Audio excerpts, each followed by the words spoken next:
కొద్ది నిమిషాలు మనము దేవుని యొక్క వాక్యాన్ని విందాము.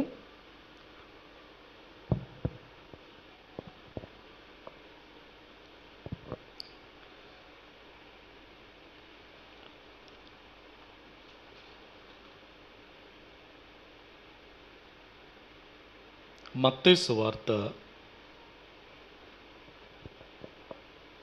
28వ అధ్యాయం మొదటి 7 వచనాలు. మత్తయి సువార్త 28వ అధ్యాయం మొదటి 7 వచనాలు ఉత్తర ప్రత్యుత్తరాలుగా చదువుకుందాం. విశ్రాంతి దినము గడిచిపోయిన తరువాత ఆదివారమున తెల్లవారుచుండగా మగ్దలేనే మరియయు వేరొక మరియయు సమాధిని చూడవచ్చిరి.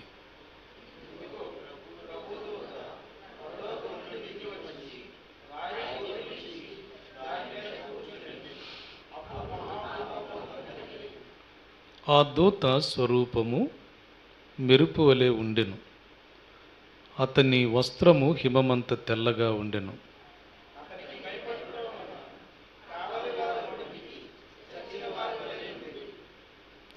దూత ఆ స్త్రీలను చూచి, మీరు భయపడకుడి, సిలువ వేయబడిన యేసును మీరు వెదకుచున్నారని నాకు తెలియను.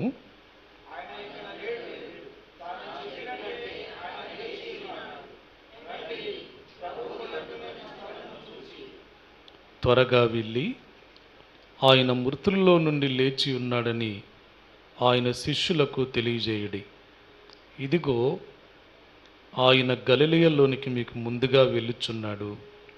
అక్కడ మీరు ఆయనను చూతురు. ఇదిగో మీతో చెప్పి తిని అనిను. చిన్న ప్రార్థన చేసుకుని దేవుని సహాయం కొరకు దేవుని మాటలు ధ్యానం చేసుకుందాం.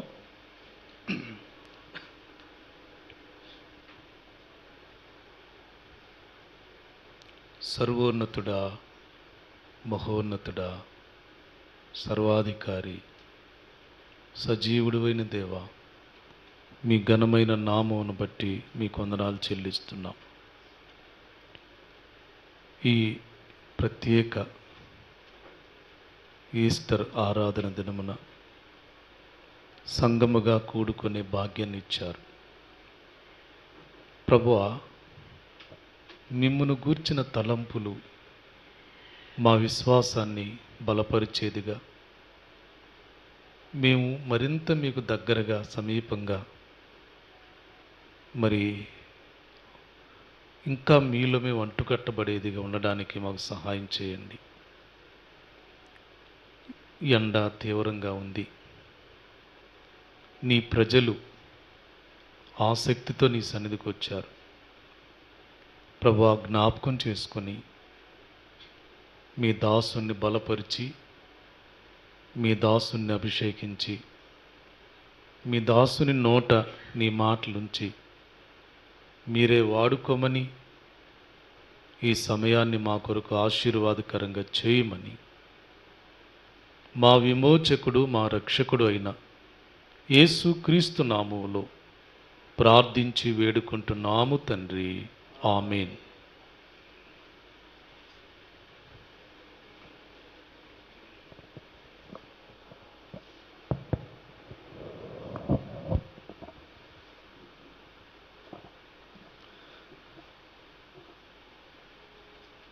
ప్రియులారా, ఈ దినం క్రైస్తవ ప్రపంచంలో అందరూ అంటే యేసుక్రీస్తు ప్రభువుని సొంత రక్షకుడిగా అంగీకరించిన వారు, ప్రభువుని అంగీకరించకపోయినా ఆయనను దేవుడిగా ఎరిగిన వారు, క్రైస్తవులుగా పిలువబడుతున్నవారు, ప్రపంచంలో అందరూ యేసు ప్రభు యొక్క పునరుద్ధానాన్ని జ్ఞాపకం చేసుకొని ఒక పండగలాగా దీన్ని జరుపుకుంటున్నారు. ప్రపంచంలో దాదాపు చాలామంది యేసుక్రీస్తు అనే ఒక వ్యక్తి ఈ భూమి మీద జన్మించాడని, చనిపోయాడని, ఆయన సమాధిని జయించి తిరిగి లేచాడు అని చాలామంది నమ్ముతున్నారు. నమ్మని వాళ్ళు నమ్మట్లేదు. నమ్మిన వారు ఆయనకు జీవితాన్ని ఇస్తున్నారు, బాగుపడుతున్నారు, పరలోకానికి వారసులు అవుతున్నారు.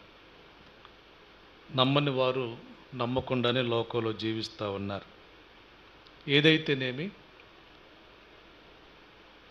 క్రైస్తవ్యం అనేది ఈ భూమి మీద 2000 సంవత్సరాలుగా ఉండడానికి ప్రధానమైన కీలకమైన విషయం ఏది అంటే యేసు ప్రభు యొక్క పునరుద్ధానమే.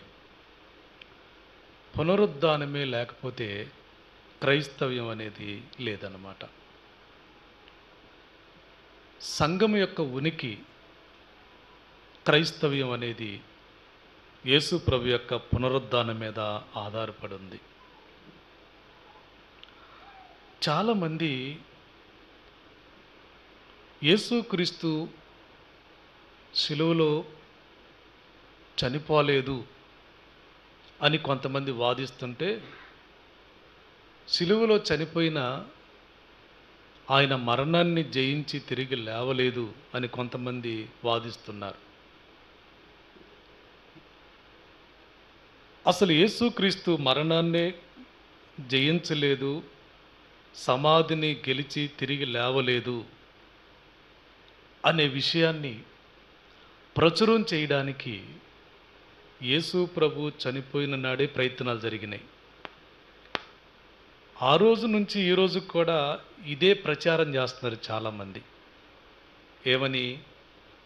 యేసు ప్రభు సమాధిని జయించి తిరిగి లేవలేదు, ఆయన పునరుద్ధానుడు కాదు అనే విషయాన్ని ఈ రోజుకి ప్రచారం చేస్తున్నారు చాలామంది. క్రైస్తవులు అపోహపడుతున్నారు అని. అంటే ఇలా ప్రచారం చేయటం వల్ల వాళ్ళకు వచ్చే ఉపయోగం ఏంది? వాళ్ళకు వచ్చే లాభం ఏంటి అంటే క్రైస్తవ్యాన్ని భూమి మీద లేకుండా చేయాలని. క్రైస్తవ్యం అనేది ఒక డొల్లతనంతో కూడిందని, ఒట్టిదని ఈ ప్రార్థనలకు వెళ్ళే వాళ్ళు యేసుక్రీస్తు అని వీరు చెప్పుకుంటున్న దేవుడు ఆయన పునరుద్ధానుడు కాడు, ఇదొక డొల్లతనం, ఇదంతా ఒట్టిదే, వీళ్ళు మతి భ్రమించి అలా చేస్తున్నారని ప్రచారం చేసి క్రైస్తవ్యాన్ని లేకుండా చేయాలని చాలామంది పూనుకున్నారు. విచిత్రం ఏంటంటే దేవుళ్ళు దేవతలు అని చెప్పబడిన ఎవ్వరి మీద పెట్టనంత ఫోకస్ యేసుక్రీస్తు మీదే మనుషులు పెట్టడం, అది కూడా నెగిటివ్ సైడ్లో పెట్టడం కొంచెం బాధ కలిగించిన, దేవుళ్ళు దేవతలనే వారి మీద పెట్టనంత ఫోకస్ ఈయన మీద పెట్టడానికి కారణం ఏంటి? ఎందుకని అంటే ఈయన దేవుడు, అందులో అనుమానం ఏమి లేదు. కాకపోతే ఆ రోజు నుంచి ఈ ప్రయత్నాలు జరుగుతూనే ఉన్నాయి, ఆయన పునరుద్ధానుడు కాడు అని. మీరు ఇక్కడ ఒక విచిత్రమైన సంఘటన మనం చూస్తాం. 62వ వచనం నుండి చదవండి ఒకళ్ళు స్పష్టంగా, చక్కగా అర్థమయ్యేటట్లు. 62 నుండి.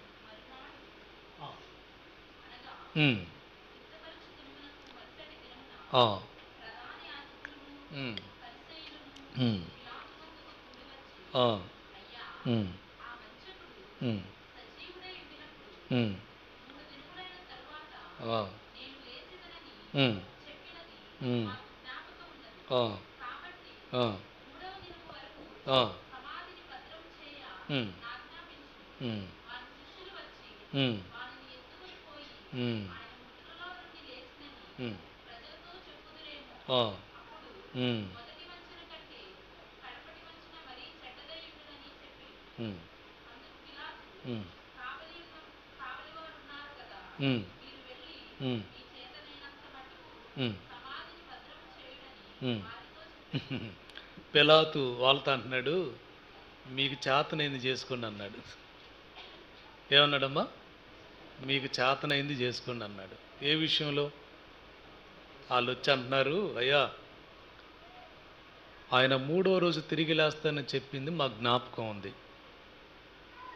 ఒకవేళ ఆయన శిష్యులు చచ్చిపోయిన ఆ శవాన్ని ఎత్తుకుపోయి ఒకవేళ తిరిగి లేచాడని చెప్తారేమో వాళ్ళు, ఆ సమాధిని బాగా కట్టుదిట్టం చేసి దాని మీద ఏమైనా రాజముద్ర నెయ్యండి ఎవరు కదిలేయకుండా అని అంటే, పిలాతు ఆయన అన్యుడైన భలే మాట అన్నాడు, మీకు చేతనైంది చేసుకోండి అక్కడ అన్నాడు అంతే.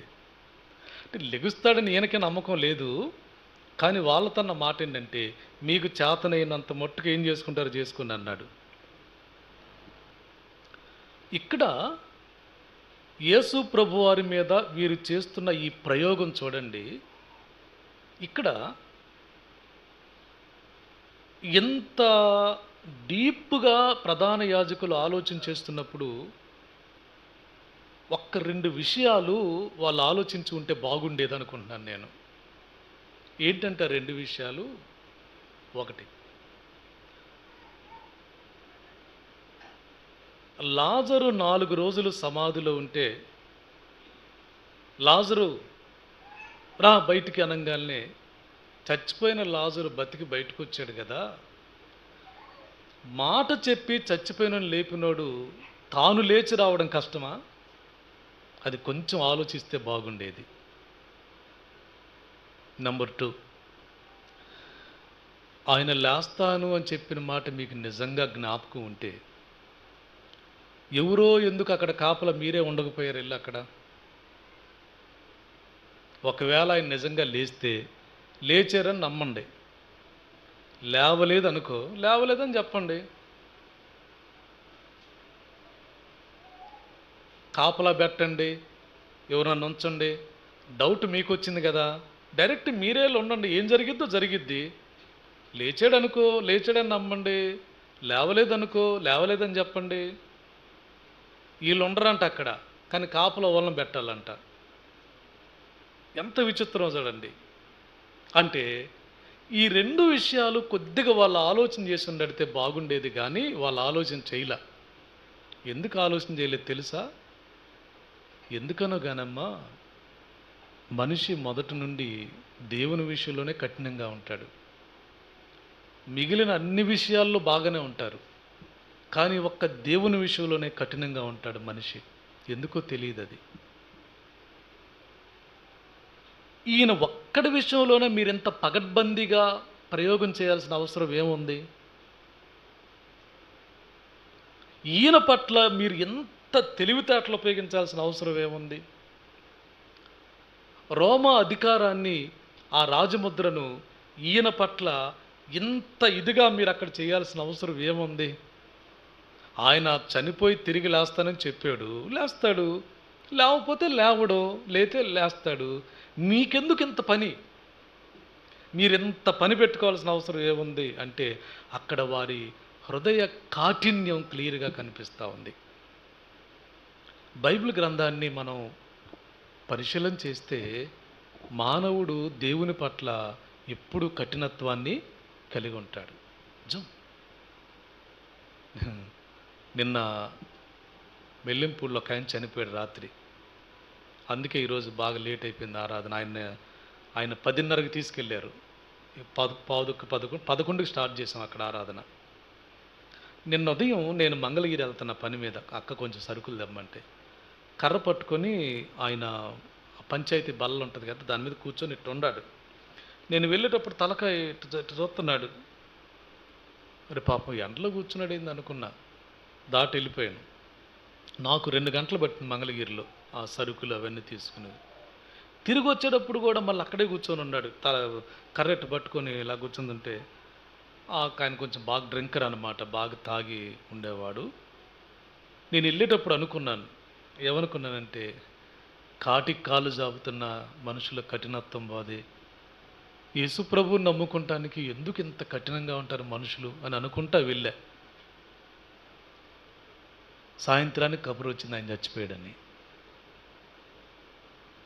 నాతో పాటు మా వెనక తమ్ముడు రాంబాబు, విద్య వాళ్ళిద్దరు భార్య భర్తలు మంగళగిరి వెళ్ళారు. వాళ్ళు వెళ్ళేటప్పుడు అదే పరిస్థితిలో ఉన్నంట ఆయన.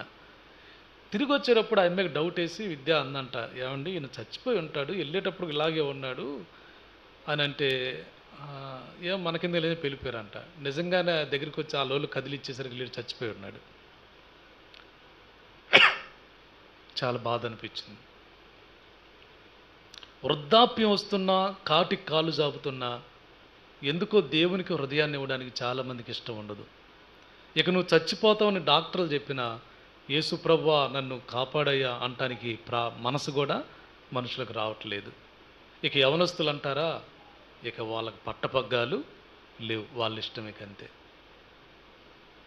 ఎందుకబ్బా మీకు ఇంత కఠినత్వం? యేసు ప్రభు మీద ఇంత ప్రయోగం మీకెందుకు? అసలు ఎంత పని మీకు అక్కర్లా. మీరు వెళ్ళి సమాధి దగ్గర కూర్చుంటే ఆయన లెగుస్తాడో లేవడో మీకు క్లియర్గా అర్థమైపోద్ది. ఇక ఇంత అక్కర్లా. ఈ ప్రయోగాన్ని ఏమంటారంటే కఠినత్వం అంటారు. హృదయ కాఠిన, ఆయన చెప్పిన దాన్ని నమ్మక ఆయన మీదే ప్రయోగం చేయడాన్ని కఠినత్వం అంటారు. ప్రియులారా, బైబిల్ గ్రంథంలో రాయబడ్డ మాట ఏంటంటే, హృదయాన్ని కఠినపరుచుకునేవారు ఎవరైనా కీడులో పడతారని సామెతలు 23, 28, 13లో ఉంది. తీకండి.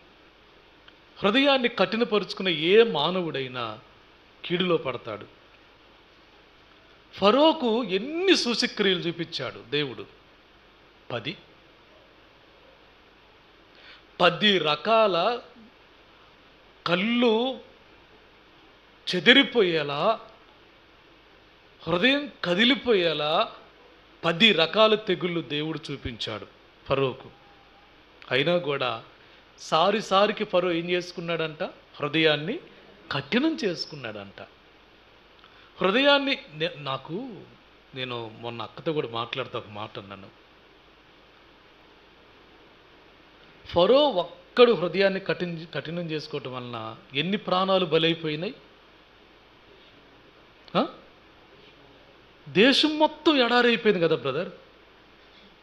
వాళ్ళ పశువులు, వాళ్ళ జ్యేష్ఠ సంతానం, అది మాత్రమే కాకుండా 600 శ్రేష్టమైన రథములు, గుర్రములు, వాటి మీద ఉండే వాళ్ళు మామూలు కాదు. ఆ సైనికులు చాలా ట్రైన్డ్ పర్సన్స్ అన్నమాట. వాళ్ళు నీకు ఉపయోగపడే వాళ్ళు ఉంటే, ఒక్క వ్యక్తి కఠినత్వం ఎన్ని ప్రాణాలు బలిదీసిందో చూడండి. నాకు ఆ 10 తెగుళ్ళ దగ్గర, నేను ఈ మధ్య నిర్గమాకాండాన్ని బాగా చదువుతాను, దానికి ఒక బానిసనైపోయాను నిర్గమాకాండానికి. ఆ నిర్గమాకాండం చదువుతున్నప్పుడు ఫరో కఠినత్వం, దాని రిజల్ట్, కఠినపరుచుకున్నవాడు బాగానే ఉన్నాడు, కిందన్నవాడు చచ్చిపోతున్నాడు. మొక్కలు, కూర మొక్కలు, జంతువులు, చివరాఖరికి వాళ్ళ పిల్లల మీద కూడా పాతకం తెచ్చుకున్నారు. ఆఖరికి మంచి సైన్యాధిపతులను కదా కోల్పోయాడు. దీనంతటి కారణం ఒక్కడు కఠినం చేసుకోవటం వలన. తమ్ముడా, సహోదరి, దేవుని విషయంలో కఠినత్వం ఖచ్చితంగా దానికి రిజల్ట్ ఉండి తీరిద్దంతే. దేవుడు అంటేనే హృదయం ఎప్పుడు విరిగిపోతూ ఉండాలి మనకి. దేవుడు అనగానే హృదయం ఎప్పుడు నలిగిపోతూ ఉండాలి. దేవుడు అన్న ప్రస్తావన నీ ముందుకు వచ్చినప్పుడు నువ్వెప్పుడు భయపడుతూ ఉండాలి. అది నీకు మంచిది. శాస్త్రులు, పరిసయ్యులు, ప్రధాన యాజకులు ఆ తర్వాత ఎంత ఘోరంగా సంహరించబడ్డారో మొన్న మనం గుడ్ ఫ్రైడే రోజు చెప్పుకున్నాం. ఇంకక్కర్లేదు, దాని జోలికి మనం పాం.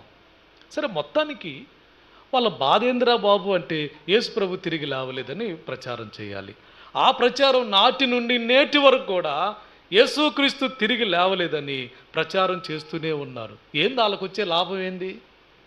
యేసు ప్రభు తిరిగి లేవలేదన్న ప్రచారం చేయడం వల్ల వచ్చే లాభం ఏంది అంటే, క్రైస్తవ్యాన్ని కొంచెం కదిలించి యేసుక్రీస్తు మీద విశ్వాసం లేకుండా చేయాలని చాలామంది ప్రయత్నం చేస్తున్నారు.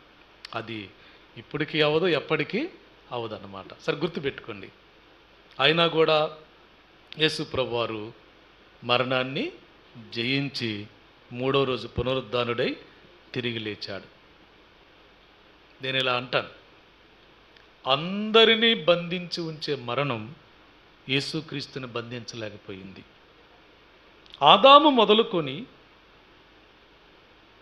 భూలోకంలో చివరి మానవుడు ఎవరు పుడతారో ఆ వ్యక్తి వరకు హనోకు ఏలియాలు తప్ప అందరినీ మరణం ఏలుబడి చేస్తుంది. మరణం ప్రతి ఒక్కరిని బంధించి ఉంచేది, కానీ యేసుక్రీస్తుని బంధించలేకపోయింది. దానికి కారణం ఏంటంటే ఆయనే జీవమై ఉన్నాడు. ఆయనే జీవమై ఉంటే మరణం ఆయన బంధించిద్దా? బంధించలేదు కదా. అందుకనే మూడో రోజు మరణం ఆయనను వదిలేసిందంట. నా వల్ల కాదు బాబు అని. భక్తులు ఏమంటారంటే సమాధి యేసు ప్రభువుని భరించలేకపోయిందంట. ఆయన ఎవరు? ఆయనే జీవం, ఆయనే పునరుద్ధానం, ఆయనే సజీవుడైన దేవుడై ఉన్నాడు కదా. అందుకని మరణాన్ని జయించి తిరిగి లేచాడు. పరలోకము నుంచి ఆదివారం ఉదయం తెల్లవారుజామున పరలోకం నుంచి దేవదూత వచ్చి రాయి పొర్లించి దాని మీద కూర్చున్నాడు. ఎప్పుడది? ఆదివారం తెల్లవారుచుండగా. కొంతమంది ఏమంటున్నారంటే పరలోకం నుంచి దేవదూత వచ్చి రాయి పొర్లిస్తే తప్ప మీ దేవుడు లెగవడా అంటున్నారు. పరలోకం నుంచి దేవదూత వచ్చి రాయి పొర్లిస్తే తప్ప మీ దేవుడు లెగవడా అంటున్నాడు. ఆ పిచ్చోళ్ళు సరిగ్గా బైబిల్ చదివితే అర్థమైద్ది. దేవదూత వచ్చి రాయి పొర్లించక ముందే లేచాడు ఆయన. రాయి పొర్లించిన తర్వాత కాదు లేచింది. అలాగే ఉన్న బైబిల్లో మీరు చదివారా? రాయి పొర్లించక ముందే ఆయన లేచాడు. ఎప్పుడు లేచాడు ఎవరికి తెలియదు. దేవదూత ఎందుకు రాయి పొర్లించాడు? మరి దేవదూత రాయి ఎందుకు పొర్లించాడు? ఏం బ్రదర్? ఏందో సమాధిని చూడటానికి వచ్చేవాళ్ళు ఉన్నారు కదా, మగ్దలేనే మరియా, వేరొక మరియా, వీళ్ళందరూ ఉన్నారు కదా. వాళ్ళు దారిలోనే చెప్పుకున్నారు మన కోసం ఈ రాయి ఎవరు పొర్లిస్తారని. వాళ్ళు చూడటానికే దేవదూత రాయి పొర్లించాడే తప్ప యేసయ్య లేవడానికి రాయి అడ్డమేమీ కాదు. జీవాధిపతికి ఆ రాయి అడ్డం కాదు, అసలు ఆ సమాధే అడ్డం కాదు. ఆయన జీవాధిపతి. He is the life. ఆయనే జీవం. ఆయనకి రాయి అడ్డం కాదు. రాయి పొర్లించక ముందే లేచాడు. ఎప్పుడో పునరుద్ధానుడే లేచాడు. అందుకే మనం ఆరాధిస్తున్న దేవుడు, మనం సేవిస్తున్న దేవుడు సజీవుడైన దేవుడై ఉన్నాడు. మనం ఒక శవం ముందుకు వచ్చి ఆరాధన చేయట్లా, మనం ఒక సమాధి దగ్గరికి వచ్చి ఆరాధన చేయట్లా. సమాధితో మనకు పని లేదు. మనం శవం ముందుకు వచ్చి ఆరాధన చేయట్లా, మనము సజీవుడైన దేవుని ముందుకు వచ్చి ఆరాధన చేస్తున్నాం కదా. ఆయన సజీవుడై ఉన్నాడు, ఆయన సజీవుడై ఉన్నాడు, పునరుద్ధానుడై ఉన్నాడు, మృత్యుంజయుడై ఉన్నాడు. మంచిది ప్రియులారా, పునరుద్ధానుడైన యేసుక్రీస్తు ప్రభువాని గురించి కొన్ని మాటలు మనం ధ్యానం చేసుకుందాం. ఏంటంటే ఆ మాటలు, యేసు ప్రభు పునరుద్ధానం వలన నాకేంటి ఉపయోగం? పునరుద్ధానుడైన యేసుక్రీస్తు నాకు ఎలా ఉపయోగపడతాడు?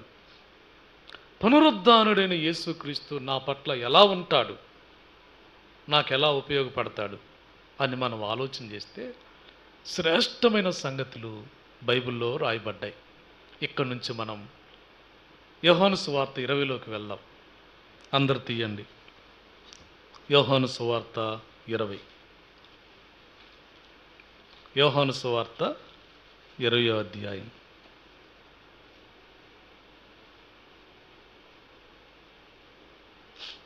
యోహాను సువార్త 20వ అధ్యాయంలో మొదటి వచనం చదువుకుందాం.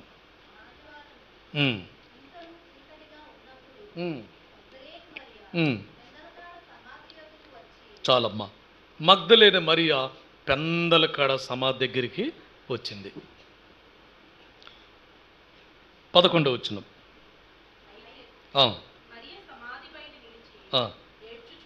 రైట్, చాలమ్మా. తర్వాత 15వ వచనం. యేసు, అమ్మా ఎందుకు ఏడ్చుచున్నావు? ఎవరిని వెదకుచున్నావు? ఉమ్, ఉమ్. ఆయన తోటమాలి అనుకొని, అయ్యా నీవు ఆయనను మోసుకొని పోయిన ఎడల ఆయనను ఎక్కడ ఉంచితువో నాతో చెప్పుము, నేను ఆయనను ఎత్తుకొని పోదునని చెప్పెను. యేసు ఆమెను చూచి మరియా అని పిలిచాను. చూడండి, యేసు ప్రభు సమాధి చేయబడ్డప్పుడు ఆదివారం పెందల కడ మొట్టమొదట సమాధిని దగ్గరికి వెళ్ళింది ఎవరు? మగ్దలేనే మరియా. సమాధి దగ్గరికి వెళ్ళేసరికి సమాధి తెరవబడి ఉంది. అక్కడ ఎవరు కనిపించలేదు ఆమెకి. చూసింది, ప్రభు కనబడకపోయేసరికి ఏడ్చేస్తుంది సమాధి బయట నిలబడి. ఈలోపు ఎవరో కనపడ్డరా ఆమెకి. కనపడ్డప్పుడు ఆయన అడుగుతుంది, అయ్యా యేసు ప్రభువుని పెట్టారు ఈ సమాధిలో, నువ్వేమన్నా తీసుకుపోయావా? తీసుకుపోతే నాకు ఓ మాట చెప్పయ్యా, నేను తీసుకెళ్తా అంది. వెంటనే వెనక నుండి ఒక స్వరం వినపడతా ఉంది. ఏమని? మరియా అని వినపడింది. ఎప్పుడైతే మరియా అని వినపడిందో, ఇది ఎక్కడో విన్న స్వరంలాగే ఉందని వెనక్కి తిరిగి చూసింది మరియా. చూడంగానే ఎవరు? ప్రభు అయిన యేసుక్రీస్తు. ఆమె వెనకాలే ఉండి మాట్లాడాడు. అబ్బా, ఆమె ఆనందానికి అవధుల్లో ఎంత సంతోషించిందో. వెంటనే అంది, బోధకుడా, నా ప్రభువా అందామె. అంటే ఇక్కడ నేను మీకు చెప్పాలనుకున్న మొదటి విషయం ఏంటంటే, పునరుద్ధానుడైన యేసు ప్రభు మనుషులకు తన్ను తానే ప్రత్యక్షపరుచుకునేవాడిగా ఉన్నాడు. మరియ ఏడుస్తుంది. ఏడుస్తున్న మరియకు యేసుక్రీస్తు వారు, అంటే పునరుద్ధానుడైన యేసుక్రీస్తు వారు తన్ను తాను బయలుపరుచుకున్నాడు, తన్ను తాను ప్రత్యక్షపరుచుకున్నాడు. Resurrected Jesus, resurrected Lord, he reveals himself to people for the forgiveness of sins. మనుషుల పాపములను విడిపించడానికి, పాప క్షమాపణ కొరకు ప్రభు తన్ను తాను బయలుపరుచుకునేవాడిగా ఉన్నాడు. ఇక ఏ దేవునికి, ఏ దేవతకు ఆ శక్తి లేదు. పునరుద్ధానుడైన యేసుక్రీస్తు వారు మనుషులకు తన్ను తాను బయలుపరుచుకునేవాడిగా ఉన్నాడు. మనకు తెలుసు, ఆయన అవసరాన్ని బట్టి కొంతమందికి డైరెక్ట్గా ప్రత్యక్షమయ్యాడు. మీరు చెప్పండి, బైబిల్లో పునరుద్ధానుడైన తర్వాత, తన శిష్యులకు కనబడిన తర్వాత, ఆయన పరలోకానికి ఆరోహణమై వెళ్ళిపోయిన తర్వాత, ఆయన స్వయంగా ఒక వ్యక్తికి ప్రత్యక్షపరుచుకున్నాడు. ఎవరు ఆ వ్యక్తి? పునరుద్ధానుడై పరలోకానికి వెళ్ళాక తోమాకు ప్రత్యక్షపరుచుకుంది ఇక్కడ ఉండగానే. పరలోకానికి వెళ్ళిన తర్వాత సౌలుకు తన్ను తాను ప్రత్యక్షపరుచుకున్నాడు. సౌలు వెళ్తూ ఉంటే మిట్ట మధ్యాహ్నం సమయంలో స్వరం విన్నాడు, సౌలా సౌలా అని. ఎవరురా నన్ను పిలుస్తున్నారు అనుకున్నారు. ఎవరు నువ్వు అన్నారు. వెంటనే ప్రభు అన్నాడు, నీవు హింసించుచున్న యేసును అన్నాడు. అంటే అప్పటి వరకు సౌలు యేసుక్రీస్తు పట్ల ఏ ఆలోచనతో ఉన్నాడు? ఏ ఆలోచనతో ఉన్నాడు? ఆయన ఒక సామాన్యమైన మనిషి, అందరిలాగానే చచ్చిపోయాడు, అందరిలాగానే సమాధి చేయబడ్డాడు, అంతటితో ఆయన చరిత్ర ముగించబడింది. ఇంకెవరన్నా ఆయన పేరు ఎత్తితే వాడిని చంపేస్తాను. యేసుక్రీస్తు మీద అనవసరమైన అభిమానాలు ఎవరు పెట్టుకోవద్దు. యేసుక్రీస్తు మీద అనవసరమైన దైవత్వాన్ని ఆయనకు రుద్దబాకండి. He is man only. ఆయన మీద దైవత్వాన్ని రుద్దబాకండి అని అనే అంచనాలతో ఉన్న సౌలుకు అంచనాలకి మించి ఒక ఆశ్చర్యకరమైన దర్శనం కలిగింది. Jesus, resurrected Jesus, he himself revealed to Saul. నువ్వు హింసించుచున్న యేసును సౌలు అంటే, వామ్మో నువ్వా అన్నాడు సౌలు. నువ్వు బతుకున్నావా? నేను నీ చరిత్ర అయిపోయింది అనుకున్నాను ప్రభువా. నీ చరిత్ర అయిపోయింది, ఒక మనిషి అనుకొని నీ పేరు ఎత్తితే ఎవరు అందరిని చంపేస్తున్నానే. సౌలుకు ప్రత్యక్షపరుచుకున్నాడు పునరుద్ధానుడైన ప్రభు. తర్వాత చరిత్ర మనం చూస్తే సాధు సుందర్ సింగ్ అనే భక్తునికి ప్రభు తను బయలుపరుచుకున్నాడు. లుధియానాలో పాటియాలా, అక్కడ సాధు సుందర్ సింగ్ గారు ప్రార్థన చేస్తూ అంటాడు, దేవుడా, నా హృదయం ఎంత పగిలిపోయిందంటే బతకాలని లేదు నాకు భూమి మీద. ఎందుకంటే నాకు అన్నీ ఉన్నాయి, మనశ్శాంతి లేదు. కాబట్టి ఈరోజు దేవుడు ఎవరో ఆయన నాకు కనబడితే తప్ప, లేకపోతే వాళ్ళ ఇంటి వెనక రైల్వే ట్రాక్ ఉంటుందంట, నేను ఈ తెల్లారగట్ట చచ్చిపోతాను. దేవుడా, నా నా గుండె ఎంత నలిగిపోతుందంటే ఇక చచ్చిపోదాం అన్నంత నలిగిపోతుంది నా గుండె. నువ్వు కనబడు అంటే తెల్లవారుజామున మిక్కిలి ప్రకాశవంతమైనటువంటి వెలుగు ఆ గదిలోకి వచ్చింది. అందులో నుంచి స్వరం వినబడుతుంది, సుందర్ సింగ్ అని. ఎవరు నువ్వు అన్నాడు. అప్పుడు ప్రభు అంటున్నాడు, నిన్నెవరు సృష్టించారో, నిన్నెవరు పుట్టించారో, నీ కోసం ఎవరు ప్రాణం పెట్టారో ఆ దేవుడినే నేను. దేవుడా కనబడు అన్నావు కదా, నేను తప్ప ఇంకొక దేవుడు లేడు, నిన్ను సృష్టించింది నేనే, నీ కోసం ప్రాణం పెట్టింది నేనే అన్నాడు. సుందర్ సింగ్ జీవితం మారిపోయింది. ప్రభు పునరుద్ధానుడైన ప్రభు ఈ యుగంలో తాను సజీవుడినని అక్కడక్కడ కొంతమందికి, అందరికి కాదు, అవసరాన్ని బట్టి అక్కడక్కడ కొంతమందికి తను స్వయంగా ప్రత్యక్షపరుచుకున్నాడు. అట్టని చెప్పేసి అందరికీ ఆయన కనపడతాడని అర్థం కాదు. ఆయన మరి ముఖ్యంగా తన సువార్త ద్వారా ఆయన మనుషులందరికీ ప్రత్యక్షపరుచుకున్నాడు. అందుకే పునరుద్ధానుడు తిరిగి లేచిన తర్వాత ఆయన ఇచ్చిన ఆజ్ఞ ఏంటంటే, దాన్ని the great commission of Jesus అంటారు. ఏంటంటే, మీరు సర్వలోకానికి వెళ్ళి సర్వ సృష్టికి సువార్త ప్రకటించండి. ఏ సువార్త? సిలువను గూర్చిన సువార్త, పునరుద్ధానాన్ని గూర్చిన సువార్త. ఈ సువార్తను బూదిగంతములకు చెప్పండి అన్నాడు శిష్యులకు. ఇప్పుడు ఆ సువార్త ద్వారానే నీకు ప్రత్యక్షపరుచుకున్నాడు, ఆ సువార్త ద్వారానే నాకు ప్రత్యక్షపరుచుకున్నాడు. ఆ సువార్త మన హృదయాన్ని తాకినప్పుడు మన జీవితాలు మారిపోయినాయి, మన హృదయాలు తెరవబడ్డాయి కదా. మన పాట పాడుకుంటాం కదా, తెరువబడెను నా మనోనేత్రము, తెరువబడెను నా మనోనేత్రము, తెరువబడెను నా మనోనేత్రము.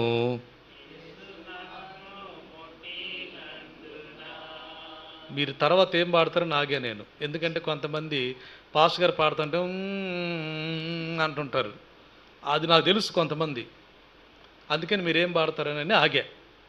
యేసు నన్ను ముట్టినందునా, బతుకుంటే ముడతాడా, చచ్చిపోతే ముడతాడా? బతుకున్నాడు కాబట్టి ముట్టాడు నిన్ను. సమాధిలో ఉన్నవాడైతే ముట్టేవాడు కాదు.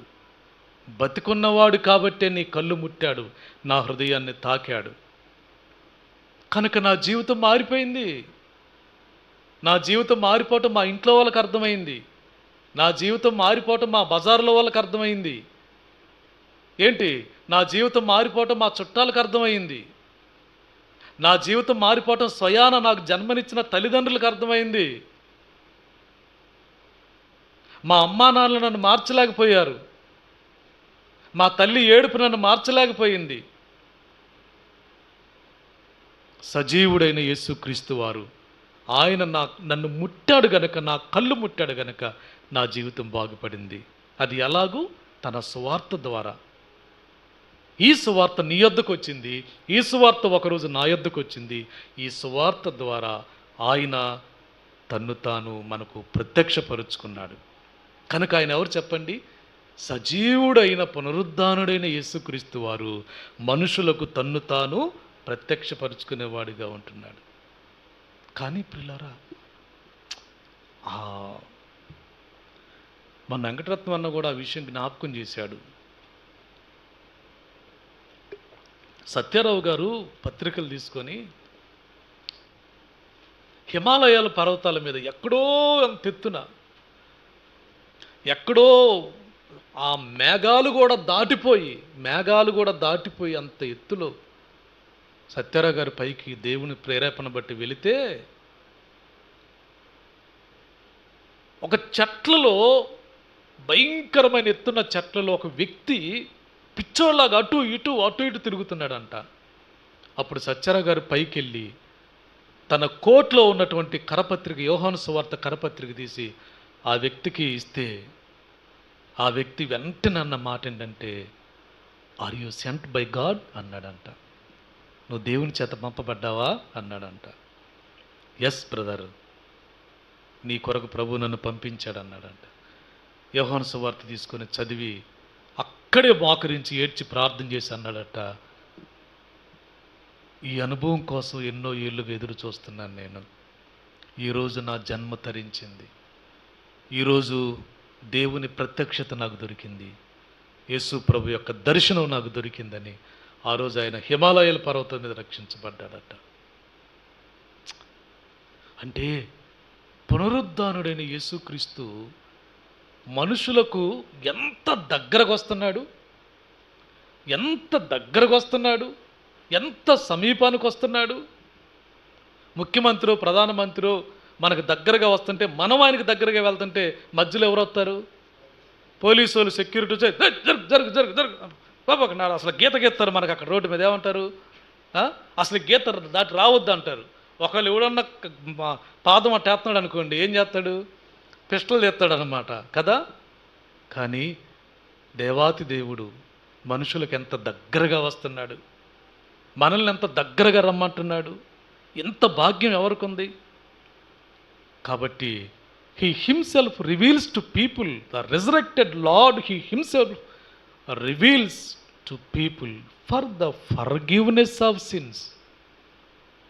ఊరికే ప్రత్యక్షపరుచుకోడు. ఒట్టిగా నేను దేవుణ్ణి చూసావా, నన్ను చూసావా, నేను దేవుణ్ణి చూసావా, చూస్తే ఏముపయోగం? మానవుడు దేంట్లో చిక్కుబడిపోయాడో, మానవుడికి ఏది సమస్యో, మానవుడు దేన్ని బట్టి నెమ్మది లేకుండా బతుకుతున్నాడో, ఆ పాపం యొక్క మూలాల నుంచి మానవుని విడిపించడానికి తను తాను బయలుపరు. అంతే కదండి. యేసుక్రీస్తు ఒక వ్యక్తికి బయలుపరుచుకోవడంలో ఆయన ఉద్దేశం ఏంటి? కనబడి నేను దేవుణ్ణి చూసావా, అందుకు కనపడ్డా నీకు అనుకుంటానుక, నిన్ను నన్ను పాపం నుంచి విడిపించడానిక? చెప్పండి. ఆయన ఇంటెన్షన్ ఏంటంటే మనల్ని పాపం నుండి విడిపించడానికి. దేవుని ప్రత్యక్షత, యేసుక్రీస్తు ప్రత్యక్షత ఏ వ్యక్తికైనా ఆ వ్యక్తిని పాపం నుండి విడిపించడానికి. అంతే. ఇప్పుడు చాలామంది దైవ దర్శనం చేసుకుని వచ్చాం. ఏమన్నా ఉపయోగం ఉంది? ఒక ఆయన అడిగి, నేను అయ్యప్ప మాల వేసుకున్న ఆయన్ని టీవీఎస్ బాగు చేసుకుంటున్నాడు రేంద్రపాడు సెంటర్లో. అదే ఉన్నాడు, దాన్ని పెట్టుకుని ఎన్నిసార్లు చేస్తున్నారు అయ్యా అన్న? 3 సంవత్సరాలు చేస్తున్నాను అయ్యా అన్నాడు. దీనివల్ల మీకేం ఉపయోగం వచ్చిందన్న? నా వ్యాపారం బాగుందన్నాడు. అంతేనా, ఇంకేమన్నా ఉపయోగం ఉందా అన్న? అంతకంటే ఏం ఉపయోగం లేదు, నా వ్యాపారం బాగుంది అన్నాడు. బ్రదర్, ఒక మాట అడుగుతా చెప్పండి, నువ్వు దారిలో వెళ్తా చచ్చిపోయావు అనుకో, ఏడకు పోతావు చెప్పన్నా? ఏడకు పోతావు చెప్పంటే ఏం మాట్లాడలేదు. మరి దీనికి సమాధానం ఇవ్వలేదు నీ దేవుడు? 3 సంవత్సరాల నుంచి పోతున్నావు కదా, ఈ ప్రశ్నకు సమాధానం ఇవ్వలేదా అంటే, దీని గురించి మాకు తెలియదని అన్నాడు. మా దేవుడు ఇస్తాడండి సమాధానం దీనికి. చచ్చిపోతే ఏడకి వెళ్తాడో మా దేవుడు సమాధానం చెప్తాడు, మీ దేవుడు చెప్పడు అన్నాను. మౌనం అయిపోయాడు కదా. పాప క్షమాపణ ఇచ్చేవాడు పునరుద్ధానుడైన యేసుక్రీస్తు వారు. నెంబర్ 2, 19వ వచనం నుండి చదవండి. ఆదివారం సాయంకాలమున శిష్యులకు యూదులకు భయపడి తాము కూడి ఉన్న ఇంటి తలుపులు మూసుకొని ఉండగా యేసు వచ్చి మధ్యను నిలిచి, మీకు సమాధానము కలుగునుగా కానీ. ఇక్కడ మీరు శిష్యుల యొక్క భయాన్ని ఒక్కసారి మీరు అర్థం చేసుకుంటానికి ప్రయత్నం చేయండి. శిష్యులు ఆ రోజు, ఏ రోజు? ఆదివారం సాయంకాలం. వాళ్ళు నిజంగా మీరు మనసు పెట్టి ఆలోచించండి, ఎంత భయంతో ఉన్నారంటే వాళ్ళ భయాన్ని ప్రపంచంలో ఇంకెవడు అర్థం చేసుకోలేడు. అంత భయం. ఎందుకంటే యేసుప్రభు వారు భూమి మీద శరీరంతో ఉన్నప్పుడు ఆయన వెనకాల నడిచేవాళ్ళండి వీళ్ళు. ఎందుకని? అసలుకి ఈయనకి ఎదురు లేదు కదా. డాక్టర్ వెనకాల నర్సులు, కంపౌండర్లు ఎట్లా నడుపుతారు?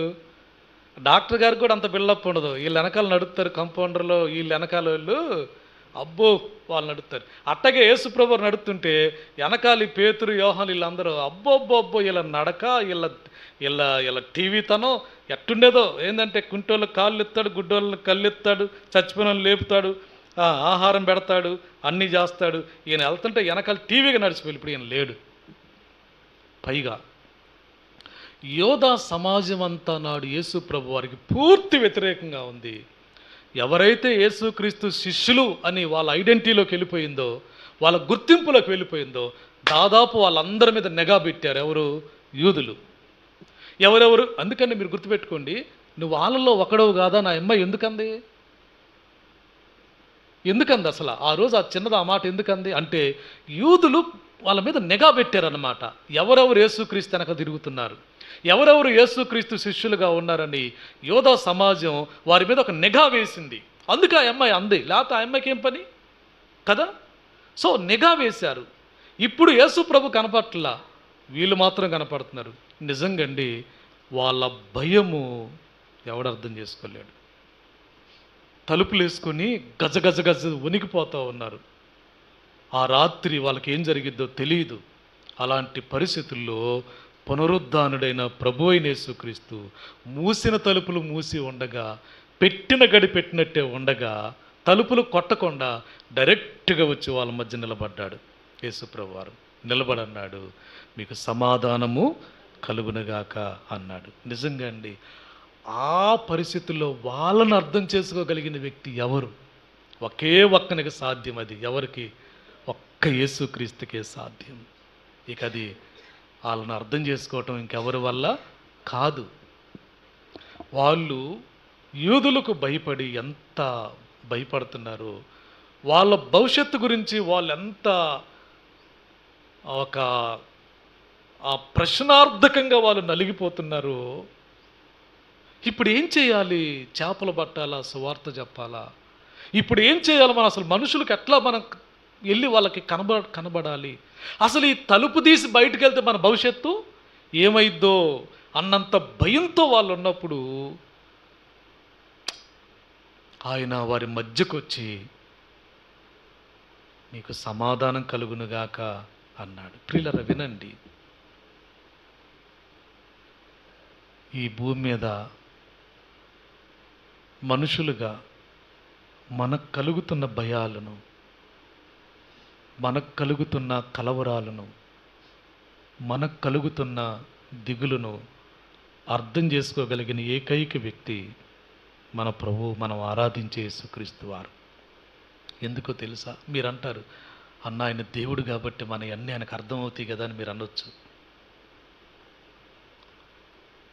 ఆయన తన అనంత జ్ఞానాన్ని బట్టి దేవుడు కాబట్టి మనం పడే ప్రతి బాధ ఆయన దేవుడు కాబట్టి అర్థం చేసుకోగలడు అనుకోవచ్చు. నేను చెప్పాలన్న సమాధానం అది కాదు. అంతకంటే శ్రేష్టమైన సమాధానం, ఆయన దేవుడు, ఆయన సింహాసనం మీద ఉండి మనుషులు పడే ప్రతిదాన్ని అర్థం చేసుకోగలడు. మీరు ఈ పాయింట్ మీకు బాగా ఉపయోగపడుతుంది, గుర్తుపెట్టుకోండి. God himself experienced your pain in his flesh. అంటే సింహాసనం మీద కూర్చొని నిన్ను అర్థం చేసుకోవటం కాదు, పరలోకంలో ఉండి నీ బాధను అర్థం చేసుకోవడం కాదు. తన జ్ఞానాన్ని బట్టి తాను స్వయంగా నీ బాధను తాను అనుభవించాడు. అంటే ఒక మనిషిగా నువ్వు ఎంత స్ట్రగుల్ అవుతావో, ఒక మనిషిగా నువ్వు కొన్నిసార్లు ఎంత భయానికి గురవుతావో, ఒక మనిషిగా కొన్ని సిచ్యువేషన్లో నువ్వెంత కొట్టుకులాడతావో, నువ్వెంత నలిగిపోతావో, నువ్వెంత దిగులు గురైపోతావో, he himself experienced your pain in his flesh. ఎంతకంటే నీకేం జవాబు కావాలి చెప్పు? ఒక్కొక్క పరిస్థితిని బట్టి నువ్వెంత కుంగిపోతావో, ఒక్కొక్క విషయాన్ని బట్టి నువ్వెంత నలిగిపోతావో, మనుషులను బట్టి కానీ పరిస్థితులను బట్టి కానీ నువ్వెంత భయానికి గురైపోతావో, నీ భయాన్ని చక్కగా అర్థం చేసుకోగలడు ఆయన. ఎందుకంటే మరలా చెప్తున్న మాట, God himself experienced your and my pain of my heart in his flesh so that he can easily understand your pain. నీ గుండెల్లో ఉన్న నొప్పి ఆయనకు అర్థమైనంత తేలిగ్గా ఇంకెవరికి అర్థం కాదు. Only 1% he can easily understand your pain. ఎప్పుడైనా భయం కలిగితే, దేని గురించైనా భయం కలిగితే, మనిషిని గురించా, రోగాన్ని గూర్చా, ఆ అనారోగ్యాన్ని గూర్చా, సమస్యను గూర్చా, భవిష్యత్తును గూర్చా, చదువును గూర్చా, భవిష్యత్తును గూర్చా ఎప్పుడైనా భయం కలిగితే విశ్వాసులారా మోకరించండి, ప్రార్థన చేయండి. ప్రభువా, భయంగా ఉంది, భయపడుతున్నాను, ఏదో తెలియని ఆందోళన నన్ను ఆవరిస్తూ ఉంది, ఈ వ్యక్తి గురించి ఆలోచిస్తుంటే నా భవిష్యత్తు ఏందనిపిస్తుంది, ఈ విషయం ఆలోచిస్తుంటే నాకు ఆందోళనగా ఉంది ప్రభా, భయంగా ఉంది, టెన్షన్గా ఉంది, మనిషిని మనిషిగా ఉండలేకపోతున్నాను, ఎవరితోనూ ప్రశాంతంగా మాట్లాడలేకపోతున్నాను, భయంగా ఉంది ప్రభువా, దయచేసి నాకు సహాయం చేయమని నువ్వు మోకరించి ప్రార్థన చేయి. బైబిల్ తీసి చదువు, డెఫినెట్గా ఆయన నీకు బయలుపరుచుకుంటాడు. నీ భయాలలో నీకు నెమ్మదినిస్తాడు. ఎందుకంటే దేవుని బిడ్డ, ఆయన మన అనుభవాలకు అతీతుడు కాడు. మనము దేంట్లో గుండా వెళుతున్నామో ఆయన ఆల్రెడీ దాంట్లో గుండా వెళ్ళాడు. ఒంటరితనం అంటావా, తిరస్కారం అంటావా, అన్యాయం అంటావా, అపనిందలు అంటావా, ఏమంటావు? నీ ఎక్స్పీరియన్స్లో ఆయనకి తెలియంది, ఆయన ఎక్స్పీరియన్స్ అవ్వంది ఏదీ లేదు. నువ్వు అనుభవించిన దాంట్లో ఆయన అనుభవించే పాపం తప్ప నువ్వు అనుభవించే ఈ యొక్క ఎమోషన్స్ కానీ, ఈ యొక్క బాధ కానీ, నీ ఎక్స్ప్రెషన్స్ కానీ, what ever it may be, అన్నిట్లో కూడా ఆయన వెళ్ళాడు. ఇది నీకు అర్థం కావాలి. నువ్వు ఎవరిని కలిగి ఉన్నావో తెలుసా? నువ్వు కలిగి ఉన్నవాడు ఎటంటాడో తెలుసా నీకు? అసలు నువ్వు ఎవరు వెనకాల వెళ్తున్నావు తెలుసా? ఇది నీకు అర్థమైతే నువ్వు ధన్యురాలివి, ధన్యుడు అవుతావు. ఏ విషయాల గుండా నువ్వు వెళుతున్నావో, ఏ దిగుల్లో గుండా వెళ్తున్నావో, ఏ భయంలో గుండా వెళ్తున్నావో, ఏ తిరస్కారంలో గుండా వెళ్తున్నావో, ఏ ఇబ్బందుల గుండా వెళ్తున్నావో, ఆల్రెడీ ఆయన అందులో గుండా వెళ్ళాడు. అందుకే ఆ పరిస్థితులు వచ్చినప్పుడు నువ్వు టెన్షన్ పడబాకు, ఎవరిని నిందించబాకు, ఎవరి మీద పడి ఆడవబాకు, ఏం చేస్తా నా కర్మ, నా బతుకెట్టు అయిపోయిందని చెప్పి నెత్తి బాదుకోబాకు, తలనొప్పి వచ్చింది, అసలు దాని జోలికి పోబాకు. జస్ట్ మోకరించు, నీ భయాన్ని క్లియర్గా ఆయనకి చెప్పు. నువ్వు క్లియర్ చేసి చెప్పకపోయినా ఆయనకు అర్థం కాదు, ఏం కాదు, అర్థమైద్ది. ఈ విషయమై భయపడుతున్నాను ప్రభువా, నాకేం అర్థం కావట్లేదు, నాకు అంత ఆందోళనగా ఉందని నువ్వు ప్రభువుకు చెప్పు. అంతే. పీస్ బీ అంటూ యూ అన్నాడు. ఏమన్నాడు? మీకు సమాధానము కలుగునుగాక. నేను అంటాను, 1000 ఏనుగులంత బలం వచ్చి ఉంటుంది ఇప్పుడు వాళ్ళకి, ఎవరికి? శిష్యులకు కదా. అప్పుడు దాకా ఎట్టుండారు? ఏ వైపు నుంచి తలుపు గాలికి కొట్టుకుంటున్నా వాళ్ళు ఏమనుకొని ఉంటారు? తలుపు గాలి కొట్టుకున్నా ఏమనుకొని ఉంటారు? వచ్చి పడ్డాడు మన మీద అనుకొని ఉంటారు కదా. వాళ్ళ మధ్యలో నిలబడ్డాడు యేసునాథుడు. నేనున్నానురా, మీకు భయపడబాకండి అన్నాడు. 1000 ఏనుగులంత బలం వచ్చి ఉంటుంది వాళ్ళకి ఇప్పుడు. అందుకే బుదిగంతములకు వెళ్ళి వాళ్ళు సువార్త ప్రకటించారు. ఎంత ధైర్యం ఇచ్చాడంటే ప్రభు, వాళ్ళకి దేశాలు దాటిపోయేంత ధైర్యం ఇచ్చాడు. రాజుల ముందే నిలబడే అంత ధైర్యం ఇచ్చాడండి యేసు ప్రభు వారికి. అర్థమైందా? కాబట్టి he will give you peace in your fears. భయపడబాకు తల్లి, టెన్షన్ పడబాకు, లోకస్తులాగా ఆలోచన చేయబాకు. టెన్షన్ పడిపోయి భోజనం మానేసి, నీళ్లు మానేసి, నిద్రపోకుండా ఆలోచించి బుర్ర బద్దలు కొట్టుకొని చేయబాకు. శుభ్రంగా కడుపు నిండా అన్నం తిన, కంటి నిండా నిద్రపో. ప్రార్థన చేయకుండా కాదు.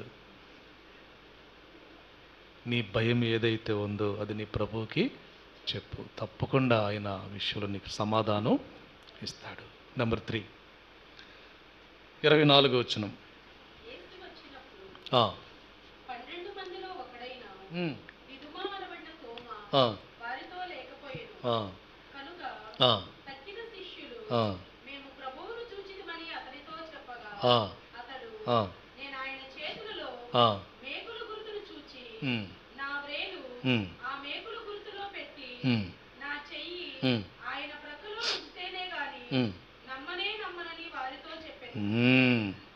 అంత గట్టాడు అనమాట ఆయన.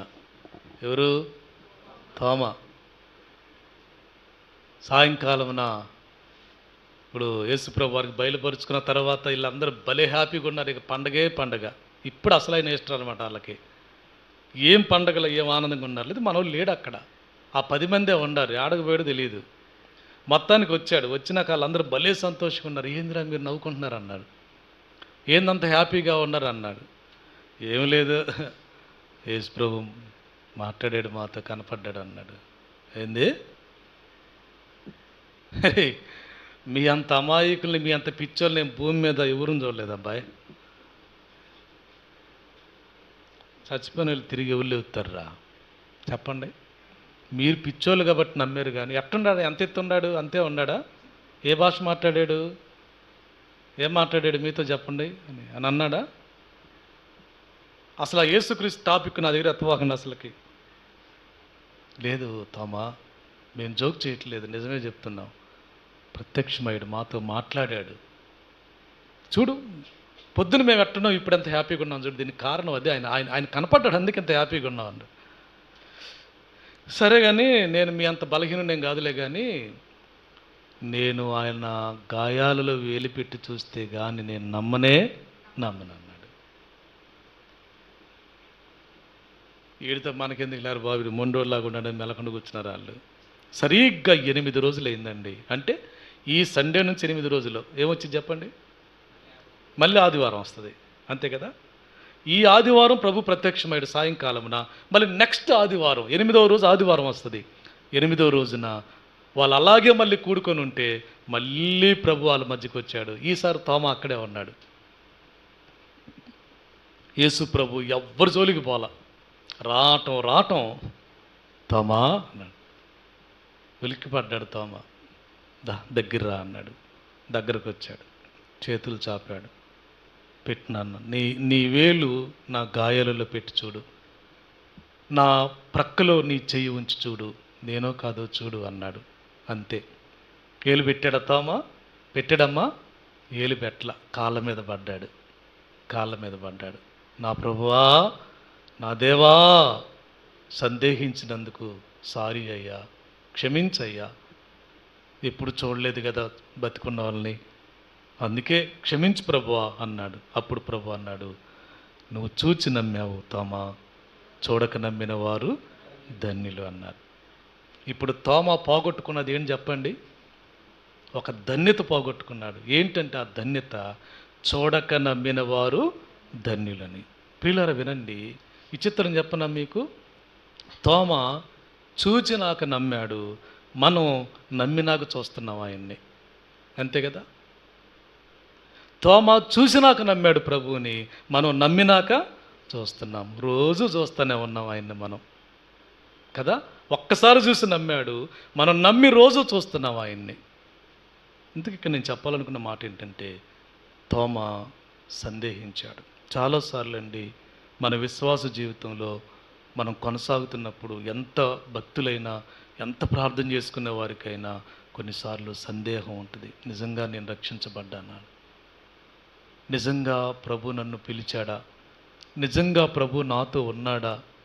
నిజంగా నన్ను ఆయన ఇష్టపడ్డాడా? నిజంగా నన్ను ప్రేమించాడా? నిజంగా నాతో ఉన్నాడా ఆయన అనే ఒక డౌటు, ఒక సందేహం పరిస్థితులను బట్టి కానీ, లేక మనం ఎదుర్కొంటున్న వాటిని బట్టి కానీ, లేక మన యొక్క స్వభావాన్ని బట్టి కానీ, అసలు ప్రభు నాతో ఉన్నాడా?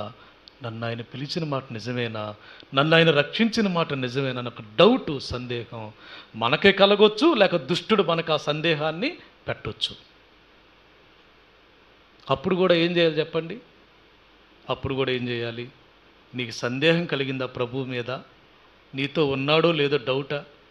నిన్ను ప్రేమించాడో లేదో నీకు అనుమానమా?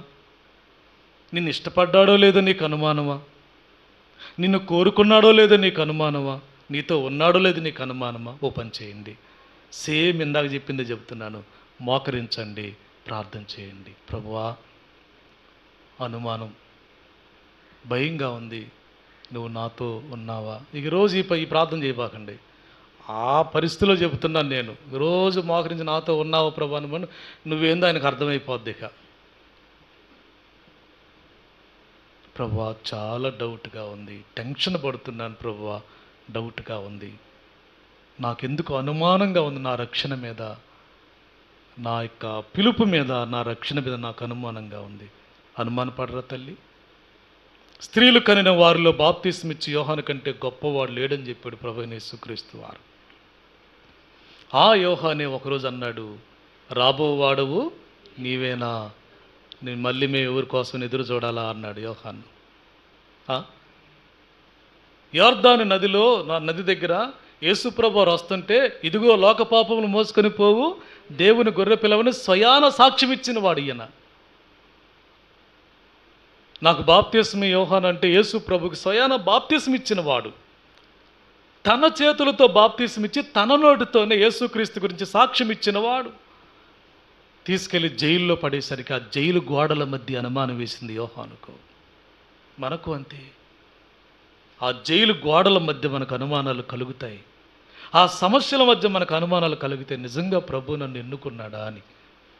అలాంటి పరిస్థితుల్లో ప్రభు అన్నాడు, కుంటివారు నడుస్తున్నారు, మగవారు మాట్లాడుతున్నారు, మరి చెవిటి గలవారు వింటున్నారు, చనిపోయిన వాళ్ళు లేస్తున్నారు, నా విషయమే అభ్యంతరపడిన వాడు ధన్యుడు అని చెప్పాడు యేసు ప్రభువారు కదా. యోహానంతటి వాడికే అనుమానం వేస్తే మనకైదా అనుమానం? చెప్పండి, ఏదా? వేస్తుంది. మన పరిస్థితులను బట్టి మనకు అనుమానం వేస్తుంది. మనం ఏం చేయాలి? ప్రభు సన్నిధిలో ప్రార్థన చేయాలి. అనుమానం కలిగినప్పుడల్లా నీ రక్షణ గురించి, ప్రభు నిన్ను ఏర్పాటు చేసుకున్న నీ ఏర్పాటు గురించి నీకు అనుమానం వేసినప్పుడు ప్రభు సన్నిధిలో ప్రార్థించు, కన్నీటితో ప్రార్థించు. ప్రభువు నీకు రుజువులు చూపిస్తాడు. తాను నీతో ఉన్నాడో లేదో రుజువుపరుచుకుంటాడు, ప్రూవ్ చేసుకుంటాడు. తన ఉనికిని, తన ప్రత్యక్షతను, తన యొక్క నీతో తాను కలిగి ఉన్న నిబంధనను హీ ప్రూవ్స్ హిమ్సెల్ఫ్. తన్ను తాను ప్రూవ్ చేసుకుంటాడు. నీతో ఉన్నాడో లేడో నీకు రుజువులు చూపిస్తాడు. ఆ రోజో, ఆ మరుసటి రోజో, ఆ సాయంత్రమో, ఆ తెల్లారో ఆయన నీతో ఉన్నట్టుగా ఏదో ఒక విధంగా, ఒక వచనం ద్వారానో, ఒక సంఘటన ద్వారానో, ఒక విషయం ద్వారానో తప్పకుండా తాను నీతో ఉన్నట్టుగా రుజువు చూపిస్తాడు ప్రభు. కాబట్టి ప్రియులారా, పునరుద్ధానుడైన ప్రభు అనుమానంతో ఉన్న తోమాకు ప్రత్యక్షమై తన అనుమానంలో తను ప్రూవ్ చేసుకున్నాడు, నేనే అని. మీకు తెలిసే ఉండొచ్చు, మార్టిన్ లూథర్ చాలా గొప్ప భక్తిపరుడు, సంఘ సంస్కర్త. 15వ శతాబ్దంలో గొప్ప ఆ సంఘ సంస్కరణ తీసుకొచ్చిన వాడు. రోమన్ క్యాథలిక్ వాళ్ళ చేతుల్లో క్రైస్తవ్యం మగ్గిపోతున్నప్పుడు దేవుని ఆత్మచేత ప్రేరేపించబడిన వాడే మార్టిన్ లూథర్ 15వ శతాబ్దంలో బైబిల్ సత్యాన్ని ఎరిగి ఆ సత్యాన్ని ప్రకటించే విషయంలో చాలా కష్టాలు పడ్డాడు, చాలా శ్రమలు అనుభవించాడు, చాలా బాధలు అనుభవించాడు ఆ బిషప్పుల చేత, వాళ్ళందరి చేత. ఓ రోజు దిగాలుగా కూర్చొని ఉన్నాడట మార్టిన్ లూథర్. వాళ్ళ భార్య వచ్చిన దగ్గరికి, ఏంటండి అలా కూర్చున్నారు, మీరెప్పుడు సంతోషంగా ఉంటారు, మీరెప్పుడు గంభీరంగా ఉంటారు, ఎప్పుడు ప్రజల మధ్య మీరు సింహంలాగా బోధిస్తారు, సింహంలాగా ఉంటారు, ఈరోజు ఎందుకని మీరు ఎంత దిగాలుగా ఉన్నారనంటే ఆయన ఒకే మాట అన్నాడంట, నిజంగా ప్రభు నాతో ఉన్నాడంటావా అన్నాడంట. అంత మహా గొప్ప భక్తిపరుడు. ఎందుకు అలా అన్నారు అంటే, ఎందుకు ఇవన్నీ నాకు ఇలా ఎదురవుతున్నాయి, ఎందుకు ప్రపంచం అంతా నాకు వ్యతిరేకం అయిపోయింది, ఎందుకు ఈ సమాజం అంతా నాకు విరోధం అయిపోయింది, ఇవన్నీ నేను ఎందుకు ఎదుర్కొంటున్నాను, అంతా నాకు వ్యతిరేకంగానే ఉంది, ఆయన నాతో ఉన్నాడంటావా అన్నాడంట. అప్పుడు ఆమె, నువ్వు ఇప్పుడే వస్తానని చెప్పని ఆమె వెళ్ళిపోయి ఒక బురక తగిలించుకొని వచ్చిందంట. ఏం బురక? నల్లటి బురక, ముస్లిమ్స్ తగిలించుకుంటారు చూసారా, ఆ బురక అంతేనా అంటారా, బురక అంటారా, అది తగిలించుకొని వచ్చి నుంచుందంట ఎదురుగా. అప్పుడు మార్టిన్ లూథర్ గారు అన్నాడంట, జర్మనీ దేశంలో ఒకవేళ స్త్రీలు ఎవరైనా ఆ బ్లాక్ డ్రెస్ బురక తగిలించుకుంటే ఎవరైనా చచ్చిపోయారని అర్థం అన్నమాట. అప్పుడు ఆమె వచ్చి నిలబడితే ఆయన, ఏంటి అది తగిలించుకుని వచ్చా, ఏమైంది, ఎవరు చచ్చిపోయారన్నా అంట. వెంటనే ఏమందంట, ఎవరో కాదండి మన యేసుప్రభు చచ్చిపోయాడు అందంట. యేసుప్రభు చచ్చిపోయాడా? యేసుప్రభు చచ్చిపోయాడు, యేసుప్రభు చచ్చిపోయాడు, ఆయన బతికే ఉన్నాడు, ఆయన చచ్చిపోయాడు, ఆయనకు చావు లేదు, ఆయన బతికే ఉన్నాడు, ఆయన బతికే ఉన్నాడని లేచాడంట కుర్చీ నుంచి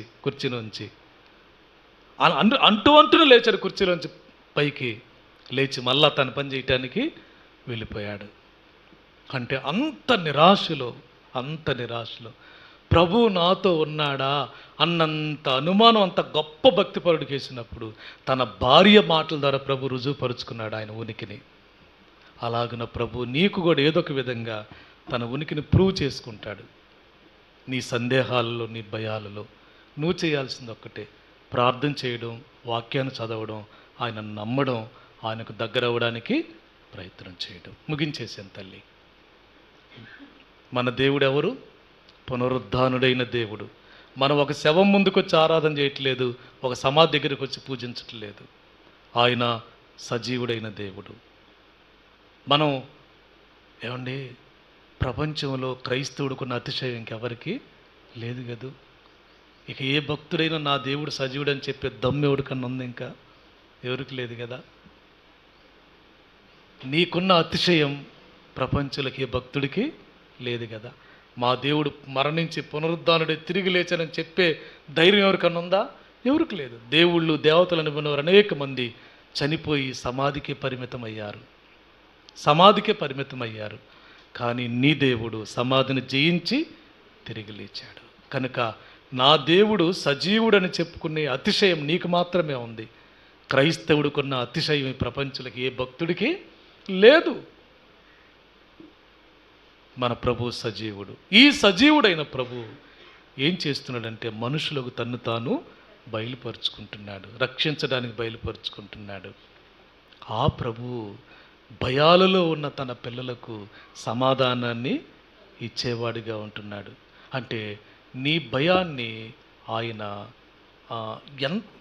ఎంత భయమో అంత అర్థం చేసుకోగలుగుతాడు ఆయన. అది ఇంకెవరికి కొన్నిసార్లు మనం ఒకళ్ళకి మన బాధ చెప్పినంతసేపు చెప్పి అయినాక నీకు అర్థం కాదులే అంటాం. నిజమే అది. బాధ చెప్పినంతసేపు చెప్పి చివరికి మనం కొట్టే డైలాగ్ ఏంటంటే అర్థం కాదు లేక అదంతేలే పోనీ, ఏం చేస్తాం పోనీ గట్ట, అర్థం కాదు లేక అర్థం కాదులే అన్న మీకు. నిజమే అది. కానీ ఒక ఆయన ఉన్నాడు 100కి 100% అర్థం చేసుకోగలిగిన వాడు. ఇంకెవ్వరికి అది లేదు. ఎందుకు చెప్పాను మీకు, నీవు ఏదైతే అనుభవించావో దానిని ఆయన తాను పైనుండి కాదు కిందకొచ్చి ఆయన దాన్ని అనుభవించాడు. సజీవుడైన నీ ప్రభువు మరి చెప్పండి, అనుమానాలలో సందేహాలలో ఉన్న మనకు తన్ను తాను రుజువుపరుచుకునే దేవుడిగా ఉంటున్నాడు. అలా అని చెప్పేసి ఆయన అనుమానించమని కాదు నేను చెప్పేదమ్మా. మరి మీకు అర్థమైందో లేదో. మరి పొద్దుగూకులు ఆయన అనుమానిస్తా కూర్చుంటే అసలు ఆయన పిల్లలే కారు. కానీ ఎంత భక్తుడైనా, ఎంత ప్రార్థనాపరుడైనా కొన్నిసార్లు ఆ జైలు గోడల మధ్య యోహానుకు అనుమానం కలిగినట్టు మనం కూడా ఆ జైలు గోడల మధ్య మనకు అనుమానాలు కలుగుతాయి. అలాంటప్పుడు he proves himself in the time of your doubt. నీకు వచ్చిన అనుమానంలో నీకు తను బయలుపరుచుకుంటాడు. ఎంత ఆధిక్యత అంటే అండి, రాత్రి ఏడుపు వచ్చినను ఉదయం అనేది సంతోషంగా మారుస్తాడట. సాయంకాలమున ఏడుపు వచ్చినను ఉదయమున సంతోషంగా మారుస్తాడట. ఎలాగంటే ఏదో విషయాన్ని బట్టి, ఏదో ప్రాబ్లమును బట్టి, ఎవరిని బట్టో ఏదో సమస్యను బట్టి పుట్టడంత దుఃఖం వచ్చేసింది, బాధ కలిగింది, మనసు మరణాన్ని అపేక్షిస్తూ ఉంది, కాళ్ళు కదలట్లేదు, చెమటలు పోసుకొచ్చేస్తున్నాయి, చికాకు, ఎవ్వరి మీద నమ్మకం కలగట్లేదు, ఎవ్వరు నమ్మబుద్ధి కావట్లేదు, విసుగు. ఆ రాత్రి ప్రార్థనలోనో వాక్యములోనో ఆ ఉదయమున ప్రార్థనలోనో మరి ఏదో ఒక సూచన నీకు చూపించడం ద్వారా తెల్లారేసరికి ఆ రాత్రి ఉన్న పుట్టెడు దుఃఖాన్ని దేవుడు నీరు గార్చినట్లుగా ఆ దుఃఖాన్ని తీసేసి ఆయన సంతోషాన్ని కలిగించేవాడిగా ఉన్నాడు. ఈ అనుభవాలు క్రైస్తవులకు తప్ప ఇంకెవరికి ఉండవు. కాబట్టి ప్రియులారా, నువ్వు ఎవరిని కలిగి ఉన్నావో తెలుసా? నువ్వు ఎవరితో నడుస్తున్నావు తెలుసా? నువ్వు ఎవరిని వెంబడిస్తున్నావు తెలుసా అమ్మా? ఆయన అర్థం చేసుకుంటానికి ప్రయత్నం చేయి. ప్రభు ఈ మాటలు మన కొరకు దీవించునుగాక.